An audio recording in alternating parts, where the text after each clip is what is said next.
कि ये समस्याएं जो हैं इनका निराकरण कैसे होगा, और इस निराकरण के लिए जो मैंने विज्ञान, आयुर्वेद, धर्म और जो योग बताया है, इसको ज़रा मैं कुछ थोड़ा क्लैरिफाई करना है। आप चाहते हैं कि मैं इसको क्लैरिफाई करूं, तो आलोक कहीं मत जाओ। आप सबसे पहले अपने आप को संकुचित करके छोटा छोटा छोटा छोटा छोटा कर दो कि जैसे ही आपने कहा कि विज्ञान से, मैंने कहा है कि विज्ञान से समस्याओं का समाधान होगा, तो हम पहले ये समझ लें कि विज्ञान है क्या। तो विज्ञान को अगर जब हम समझेंगे, तो मैंने बताया भी था कि आखिर मैं दृश्य जगत और मेरी एक लेट लगाता हूँ कि इनका कोई क्रिएटर या बनाने वाला होगा। मैं अपने लिए भी सोचता हूँ मैं नहीं था, तो मेरा कोई बनाने वाला कौन है भाई, मैं कहाँ से आ गया, किसने बनाया।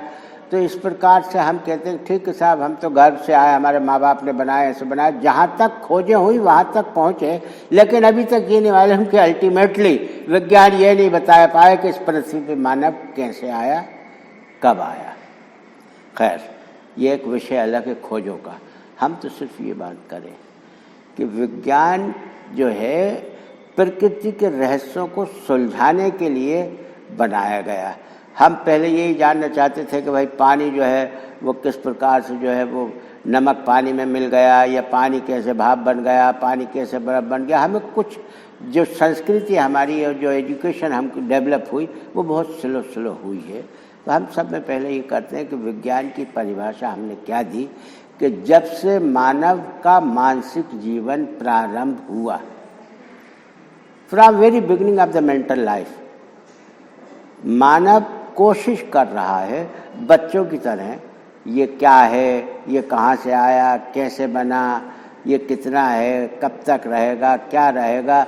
ये जो बातें छोटा बच्चा हमसे हमारी गोद में करता है, छोटा बच्चा करता है, उन्हीं सवालों को हमने करा और उसको समझने के लिए लोगों ने समझने के लिए उसको रहस्य को जानने की जो कोशिश करी, और जो कुछ भी रहस्य उनके सामने आया उस रहस्य को उन्होंने सिस्टमेटिक वे में अरेंज किया, क्रमबद्ध किया।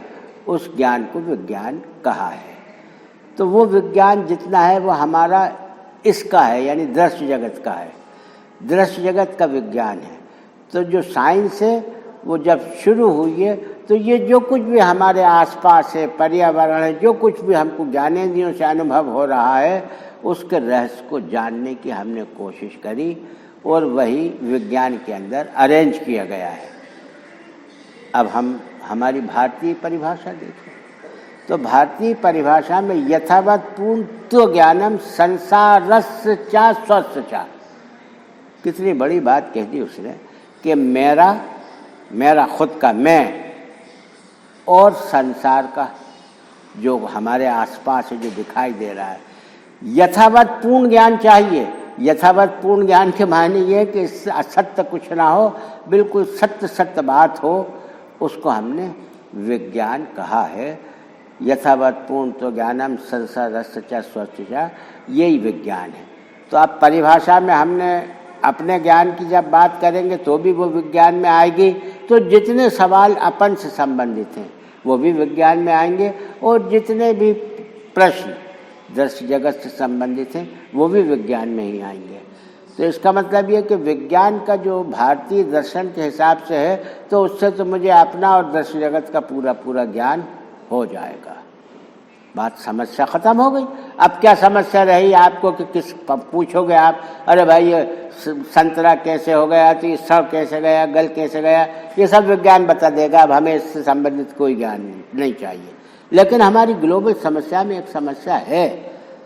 वो समस्या ये है कि हम ये जानना चाहते हैं कि हम जो किसी भी प्रकार से बीमार हो जाते हैं, हमारी मृत्यु आ रही है, हम जीना चाहते हैं और मृत्यु हमको परेशान कर रही है, तो उसके लिए जो उन्होंने ज्ञान को अर्जित किया, उस ज्ञान का नाम रखा उन्होंने आयुर्वेद। कि any problem regarding your life, regarding और जिंदा रहने से संबंधित जितनी भी बातें हैं उन बातों का, और वो आपको 1 करोड़ साल तक की उम्र कर देंगे, 2 करोड़ की उम्र कर देंगे और आपको अमर कर देंगे। आप जब तक जाओगे, जैसे अभी तक जो है वो आयुर्वेद ने अमर किया है कि साहब अभी तक जो है वो जिंदा है अश्वत्थामा, तो अभी तक हनुमान जी जिंदा हैं। ये क्या है, कैसे जिंदा है, क्या पता है आपको? खैर ये रहस्य है, इसको नहीं सुलझा रहे। अभी तो हम ये कह रहे हैं कि आपको जितना जिंदा रहना है उस इच्छा को पूरा आयुर्वेद करेगा, और आयुर्वेद ने पूरा कर दिया, लिहाजा आयुर्वेद का रोल समाप्त हो गया। जैसे आप जिंदा रह रहे हैं, जब तक रह रहे हैं आपको आनंद चाहिए, तो आनंद चाहिए, आपको उन्नति चाहिए, प्रोग्रेस चाहिए, तो उसके लिए धर्म का इस्टेब्लिशमेंट हुआ। धर्म के माने ये कि धार्यते नाम धर्म, अर्थात तुम रिजिड होकर एक ही जगह पे, जैसे सोना है, सोने को आप इधर उधर खराब नहीं कर सकते, वो अपनी जगह पर रिजिड, जब तक सोना रिजिड रहेगा अपने उसमें धर्म का पालन करेगा, उस समय तक उसकी क्वालिटीज़ वही रहेंगी जो हैं। अर्थात हमें वो क्वालिटीज़ को धारण करना है, उस पर रिजिड होना है, उसको बना के रखना है, जिससे कि हमारी उन्नति हो। तो उन्नति के लिए हमको धर्म की इस्टेब्लिशमेंट की ज़रूरत पड़ी कि धर्म बताया गया है, कि धर्म में ये बताया गया कि आपकी सर्वोच्च स्थान कैसे प्राप्त होगा।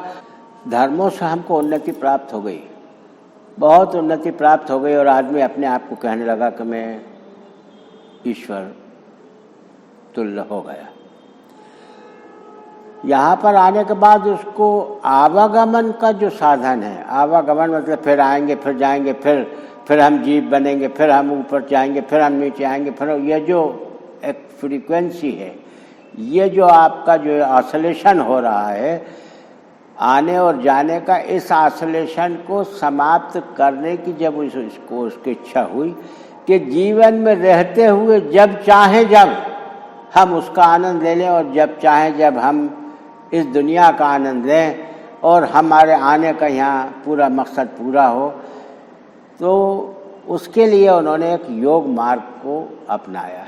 योग मार्ग के माने वो मार्ग है कि हमारा आए हैं हम इस कृति का आनंद लेने के लिए, तो हम इस कृति का आनंद किसी भी परिस्थितियों में, विषम परिस्थितियाँ हों, कैसी परिस्थितियाँ हों, हम अपनी कृति का आनंद ले लें, उसकी बनाई हुई कृति का आनंद लें, और उसमें जब चाहे जब हम मर्ज हो जाएं, जब चाहे जब हम उससे बाहर निकल के फिर इस आनंद को ले लें।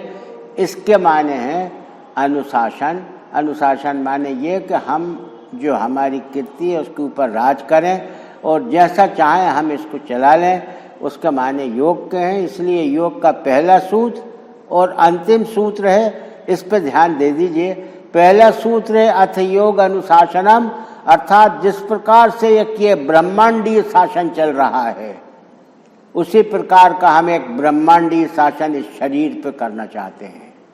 ये हमारा एक छोटा जो है ब्रह्मांड का एक टुकड़ा है, जिसको हमने शरीर कहा है, और पूरा एक ब्रह्मांड है। तो अनुशासन के मायने ये कि हम इसके ऊपर, जैसे ब्रह्मांड पे उसका शासन चल रहा है, हम इस पे अपना शासन करें। और इसमें आवश्यकता पड़ेगी पहले ज्ञान की, तो अपना ज्ञान हो, फिर उसके बाद में कर्म की कि क्या करें, फिर उसके बाद में उपलब्धि की, और उसके बाद में हमको ये स्थिति प्राप्त होगी और हो जाती है। इसलिए पहला सूत्र है योग अनुशासनम, और अंतिम सूत्र योग दर्शन का है, वो कहता है पुरुषार्थ शून्य नाम गुणानाम प्रतिप्रसवा केवल्यम स्वरूप प्रतिष्ठा वाचिति शक्ति थी, कि अब ये चित्त की शक्ति जब समाप्त हो जाएगी तो वो निराकार वही स्वरूप हो जाएगा, परमात्मा हो जाएगा, निराकार हो जाएगा। और पुरुषार्थ शून्य नाम मतलब सब इच्छाएं समाप्त हो जाएंगी, गुण सब समाप्त हो जाएंगे, सत्वगुण रजोगुण तमागुण भूत भविष्य वर्तमान गुणनाम प्रति केवलम स्वरूप प्रतिष्ठा, मात्र केवल स्वरूप में आप स्थित हो जाइए। जब उसको स्वरूप में प्रतिष्ठित हो गया तो फिर इतना ही प्रश्न उठा कि ये जो संसार चक्र चल रहा है इसमें आना जाना बराबर लगा रहेगा और नहीं लगा रहे, मैं उसके साथ स्थित होता हूँ कि उसी के साथ जो भी करना है उसी के साथ मेरा कार्यक्रम रहे, उस परमात्मा के साथ ही मैं हमेशा जो है लगा रहूँ, मैं उससे भी अलग ना हूँ। तो और अगर अलग होता हूँ तो मैं आके इस दुनिया का आनंद लेके पुनः वहीं वापस चले जाऊँ। उसके लिए ये योग दर्शन का गठन किया गया। और कृष्ण खुद बोलते हैं अर्जुन से कि अर्जुन, इस दुनिया में तपस्वी लोग हैं जो अपने आप को खुदा बना देते हैं। इस दुनिया के अंदर जो है वो बहुत से जो है वैज्ञानिक हैं, बहुत से जो है कर्म करने वाले हैं। तो उन्होंने कहा कि तपस्वेभ्यो अधिको योगी ज्ञानेभ्यो अपि मतोधिका कर्मभ्यश्च अधिको योगी तस्मात् योगी भव अर्जुन। हे अर्जुन, योगी बन, योगी बन, योगी मुझे सबसे प्रिय होता है। ये योगी का चरित्र जो है, अर्थात योगी बनने के माने हमें योग का धर्म अख्तियार करना पड़ेगा। आज की जो विषम परिस्थितियां हैं, आज की परिस्थितियां नहीं, आदिकाल से आज तक की परिस्थितियों में योगी ही भगवान को पसंद है। अर्थात हमें योगी का चरित्र बनाना है। योगी का चरित्र बनाने के लिए हमको महर्षि पतंजलि के योग सूत्र को पढ़ना पड़ेगा। खाली 195 सूत्रों में उन्होंने विज्ञान को, आयुर्वेद को, धर्म को बयान करने के बाद योग की चरम सीमा तक पहुंचा दिया, योग के लक्ष्य को प्राप्त करा दिया। ऐसी महर्षि पतंजलि को नमस्कार करिए और 195 सूत्रों को वैज्ञानिक तौर से समझिए, उससे सब समस्याओं का समाधान हो जाएगा।